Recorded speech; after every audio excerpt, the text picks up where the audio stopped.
ஹாய்ங்க, எல்லோரும் எப்படி இருக்கீங்க? ஸோ இப்போ நம்ம எங்கே போயிட்டுருக்கோன்னு பார்த்தீங்கன்னா பெட்டலிங் ஸ்ட்ரீட்குள்ளே தான். இது வந்து மலேசியாவில் ஒரு ஃபேமஸான ஷாப்பிங் ஸ்ட்ரீட். இங்கே என்னென்ன இருக்குன்றது தான் நம்ம இப்போ பார்க்க போகிறோம். இந்த ஸ்ட்ரீட் ஃபுல்லாமே ஒரு சைனா டச்சில் இருக்கும். இந்த மேலே ஃபுல்லாக அந்த பலூன் எல்லா இடத்துலையும் போட்டிருக்காங்க. எல்லா ப்ராடக்ட்டுமே மோஸ்ட்லி சீப்புன்னு சொல்ல முடியாது, கொஞ்சம் ஒரு ரேஞ்சுக்கு ஒரு 4000 அந்த மணி கூட செகண்ட் குவாலிட்டியோட ப்ராடக்ட் கிடைக்கும். இந்த கடையில் மோஸ்ட்லி எல்லாமே ஒரு 10 RM 15 RM அந்த ரேஞ்சில் தான் எல்லா ஸ்லிப்பர்ஸுமே இருக்குது. இது பார்த்த வரைக்கும் இந்த கடை வந்து அங்கே கொஞ்சம் ஓரளவுக்கு சீப்பாக இருக்குது. எல்லா ஸ்லிப்பர்ஸுமே நம்ம ஊரில் உள்ள மாதிரி தான் இருக்குது. புதுசாக நான் வந்து எதுவும் பார்த்து வாங்கணும் அப்படின்ற மாதிரி இல்லை. பசங்களுக்கெல்லாம் மோஸ்ட்லி கலெக்ஷன்ஸ் கம்மியாக தாங்க இருக்குது. பொண்ணுங்களுக்கு கூட கொஞ்சம் நிறைய இருக்குது. இதெல்லாம் பார்த்திங்கன்னா 10 ரிங்கெட்னா நம்ம ஊருக்கு ஒரு 200 INR வரும். இங்கே பார்த்தீங்களா மைக்கேல் காஸ், டியோர், சேனல் எல்லா பேக்ஸுமே இங்கே இருக்கும். ஆனால் இதெல்லாம் ஒரிஜினல் கிடையாது, அந்த பிராண்ட்ஸோட ஃபஸ்ட் காப்பி. இந்த ஸ்ட்ரீட்டை பார்த்தா நம்ம ஊரில் பாண்டி பஜார், அதுக்கப்புறம் டி நகர்லாம் இருக்கும் பார்த்தீங்களா, அந்த மாதிரி தான் இருக்குது மோஸ்ட்லி எல்லாமே. இங்கே ட்ரெஸ் கலெக்ஷன்ஸும் வந்து இந்த தாய்லாந்தில் உள்ள ஸ்ட்ரீட் மாதிரி தான் ஒரு ட்ரெஸ்ஸஸ் வெரைட்டிஸ் எல்லாம் இருக்குது.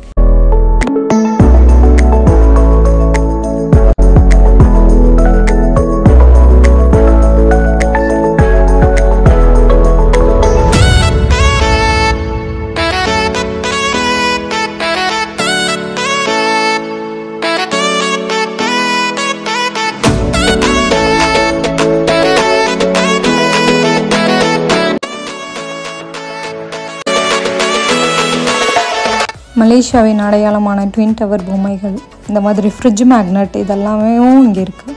எனக்கு பிடிச்ச மாதிரி எதாவது இருந்துச்சுன்னா நம்ம வாங்குவோம். என்ன இருக்குதுன்னு எக்ஸ்ப்ளோர் பண்ணிவிட்டு கடைசியாக பார்ப்போம். இங்கே வந்து என்ன ப்ராடக்ட், வாட்ச்சு, பர்ஃப்யூம், கூலர்ஸ் எல்லாமே நம்ம இந்தியாவோட அங்கே டபுள் ரேஞ்சில் தான் இருக்குது. இங்கே ட்ராலிஸ்லாம் பார்த்தீங்கன்னா 80 ரிங்கட், 85 ரிங்கட்ஸ். 80 ரிங்கன்னா நம்ம ஊர் காசுக்கு ஒரு 1600 ரேஞ்சில். ட்ராலியோட அமௌண்ட்லாம் கம்மியாக இருக்குது ஓரளவுக்கு. ஆனால் அதோட குவாலிட்டி பார்த்தோன்னா அந்தளவுக்கு இல்லை. நம்ம செக்கின்லாம் போட்டால் டேமேஜ் ஆக நிறைய வாய்ப்பு இருக்குது.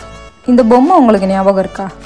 ஒரு க்ரீன் கலர் கார். இந்த பொம்மை அவ்வளோதான், 90ஸோட சொர்க்கமாக இருந்துச்சு அந்த டைமில். தெரிஞ்சாக மறக்காமல் கமெண்ட் பண்ணுங்கள். இந்த தாத்தா ஏதோ ஒன்று பண்ணிகிட்டு இருக்காரு. சிக்கன் மாதிரி இருக்குது. அந்த சிக்கனை வந்து எதுலேயோ ஒரு பரட்டி அவர் ஏதோ பண்ணிட்டு இருக்கார். ஸோ இந்த ஸ்ட்ரீட்டுக்கு வரதான குட் டைம் வந்து மார்னிங் ஒரு 9 to 10 இருந்து ஈவினிங் 8 வரைக்குமே வந்து நல்லா தான் இருக்கும் அப்படின்ற மாதிரி தான் சொல்லியிருக்காங்க. ஏன்னா சில கடைகள் அதுக்கப்புறம் வந்து க்ளோஸ் பண்ண வாய்ப்பு இருக்குது. நம்ம இப்போ வந்து சாக்லேட் ஷாப்புக்குள்ளே வந்திருக்கோம். இங்கே வந்து ட்ரை ஃப்ரூட்ஸு, சாக்லேட் கலெக்ஷன்ஸு இதெல்லாமே நிறையா இருக்கும். வாங்க உள்ளே போய் பார்ப்போம். இதெல்லாம் 4 ரிங்கெட்.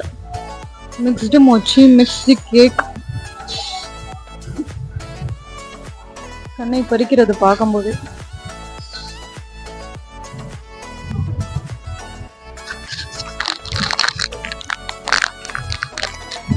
இந்த சாக்லேட் மேஷ்மெலோ மாதிரி இருக்குது, சாஃப்டா. 50 கிராம்ஸ். இந்த சாக்லேட்ல எதை எடுத்தாலும் 50 கிராம்ஸ்க்கு வந்து 4 ரிங்கெட். யூ மீன் 4.5 cents நினைக்கிறேன். இந்த மாதிரி ஜவுளி கடைகள், நகை கடைங்க, இந்த இதுல ஒரு ட்ரிக் யூஸ் பண்ணுவாங்க. இந்த மாதிரி எல்லோ கலர்ஸ் லைட் வந்து டிம் லைட் போட்டாங்கன்னா அந்த நேரத்துல நம்ம எடுக்கிற ப்ராடக்ட்ஸோட லுக்கு வந்து ரொம்ப பளபளன்னு இருக்கும். ஆனா வீட்டுல வந்து பார்த்தோம்னா அந்த அளவுக்கு பெருசா அது இருக்கவே இருக்காது. ஏன்றதுக்கான ஒரு முக்கியமான காரணம் இதுதான். அந்த லைட் மேபி இந்த சாக்லேட்ஸே எவ்வளோ பளிச்சுன்னு இருக்கு.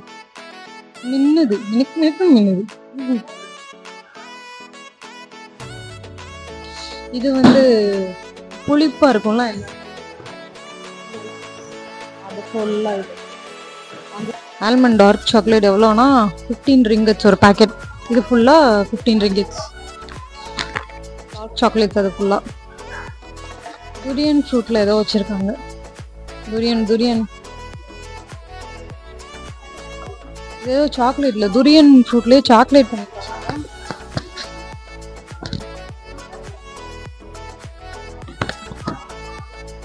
நெல்லு வருது.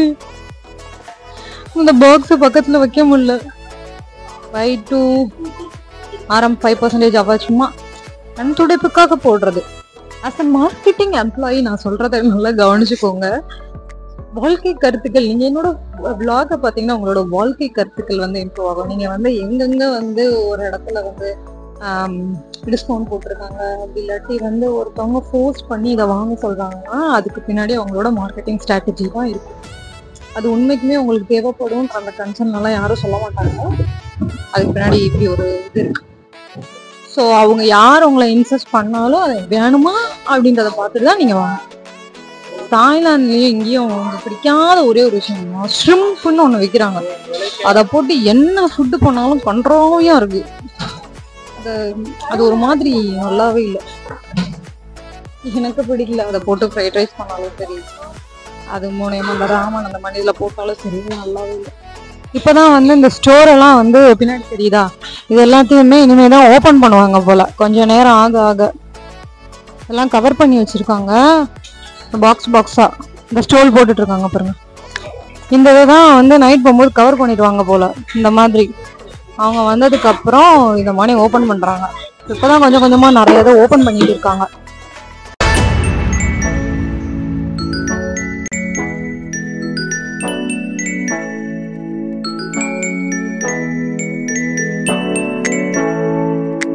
ஃபோன் கேஸ், ஃபேனு அனைத்தும் ஒரே இடத்தில் கிடைக்கும் இடம் பெட்டலிங் ஸ்ட்ரீட்.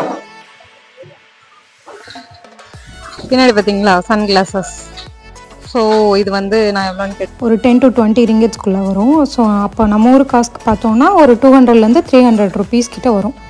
அஃபோர்டபுளாகவும் நிறையா கலெக்ஷன்ஸ் இங்கே இருக்குது, நீங்கள் வந்தால் வாங்கலாம். அண்ட் அதையும் காட்டிலும் உங்களுக்கு அந்த ஃபஸ்ட் குவாலிட்டி இந்த மாதிரியெல்லாம் வேணும் அப்படின்னாலுமே நிறையா ப்ராடக்ட்ஸ் இங்கே அவைலபிளாக இருக்குது. வந்து செகண்ட் குவாலிட்டிஸ் மேலே இன்ட்ரெஸ்ட் இருக்குது, இல்லை மணி வாங்கணும் அப்படின்னா நிறையா ஷாப்ஸ் இருக்குது, நீங்கள் நிறையா வந்து ப்ரிஃபர் பண்ணி வாங்கிக்கலாம். பெடலிங் ஸ்ட்ரீட்டை பார்த்தும்போது கூட எனக்கு அவ்வளோ சர்ப்ரைசிங்காக இல்லை. ஆனால் அங்கேருந்து வெளியே வந்தோடனே இதுக்கு முன்னாடி வந்து நிற்கிறோம். ஏன் வந்து பெட்லிங் ஸ்ட்ரீட்டு சைனா ஸ்ட்ரீட்டு ஒன்றுன்னு சொன்னாங்கன்னா இப்போ தான் எனக்கு புரியுது. பின்னாடி அந்த பெட்லிங் ஸ்ட்ரீட் இருக்கா, பெட்லிங் ஸ்ட்ரீட்ல இருந்து அப்படியே ஒரு ரோட் கிராஸ் பண்ண உடனே சைனா டவுன் வந்துச்சு.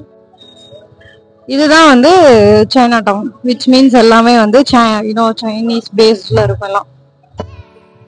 நீங்கள் இங்கே வந்தீங்கன்னா சைனா டவுனுக்கு போகணும், பெட்லிங் ஸ்ட்ரீட் போகணும்னு தனித்தனியாக கேட்டு கன்ஃபியூஸ் ஆக வேணாம். பிகாஸ் ரெண்டுமே ஒன்று தான். இந்த ஸ்ட்ரீட்டை தான் சில பேர் வந்து சைனா டவுன் சொல்கிறாங்க, சில பேர் பெட்லிங் ஸ்ட்ரீட்னு சொல்கிறாங்க.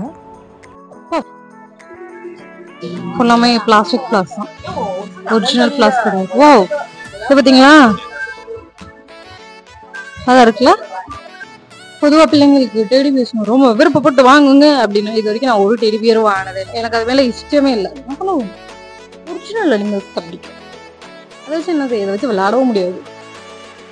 இது வந்து முழுக்க பெண்களுக்கான கடைன்னு நினைக்கிறேன். வெரைட்டிஸ் ஆஃப் நெயில், இன்னும் ஆர்டிஃபிஷியல் நெயில் வந்து இங்கே வச்சுருக்காங்க. பெண்களே நோட் பண்ணிக்கோங்க, நீங்கள் இங்கே வந்தீங்கன்னா இது உங்களுக்கு யூஸ்ஃபுல்லாக இருக்கும். அவ்வளோ கலெக்ஷன்ஸ் இருக்குது. நம்ம வந்து இந்த பெரிய பெரிய பில்டிங்லலாம் வந்து 2 பேர் வந்து கயிறு போட்டு தொங்கி வேலை பார்ப்பாங்கல்ல, கொரியன் மூவிஸில் வந்திருக்கும், நிறைய விளம்பரத்தில் வந்திருக்கும், பார்த்துருப்பீங்களா. இந்த மாதிரி ஒரு உயரமான பில்ல 2 பேரும் வந்து க்ளீன் பண்ணிட்டு இருக்காங்க. சரிங்களா, இந்த ஸ்ட்ரீட்டில் இந்த ஒரு கடையில் மட்டும் ஃப்ரீயாக டீ டேஸ்டிங் பண்ணிக்கலாம் அப்படின்னு போட்டிருக்காங்க. என்ன டீ கொடுப்பாங்கன்னு தெரில, உள்ளே போனால் தான் தெரியும். வாங்க உள்ளே போய் என்ன டீ கொடுக்குறாங்கன்னு பார்ப்போம். இது எல்லாமே டீ கப்ஸோட வெரைட்டிஸுங்க. இது வந்து சின்னதாக இருக்கும். இந்த சைனீஸ் மூவி, கொரியன் மூவிலலாம் குட்டி குட்டியாக வச்சு அந்த க்ரீன் டீ ஊற்றி குடிப்பாங்க பாருங்கள், அந்த மாதிரி கப்ஸ் தான் இது.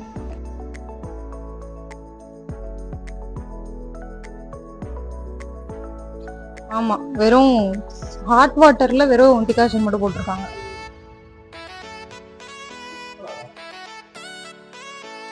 நோ சுகர், பாவக்காய் ஜூஸ் பண்ணி இருக்கு, அவ்வளோதான்.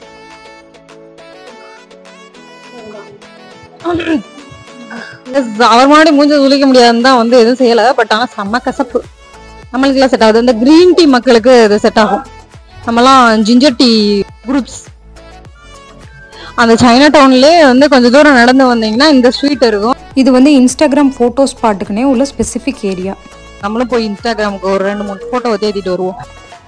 இது வந்து இன்னொரு ஏரியா, பில்டிங்கோட அந்த சைடு இன்னொரு ஸ்பேஸ். ஸோ 2 சைடுமே ஃபோட்டோ ஸ்பாட் தான். அவ்வளோதாங்க, ஃபோட்டோலாம் எடுத்து முடிச்சாச்சு. இந்த வீடியோ இதோட முடிச்சுக்கலாம். நெக்ஸ்ட் நான் மலேசியா என்ன பண்ணேன்னு பார்க்குறதுக்கு என்ன சப்ஸ்கிரைப் பண்ணி வச்சுக்கோங்க. நெக்ஸ்ட் வீடியோ வந்துகிட்டே இருக்கு. டாடா, பாய்.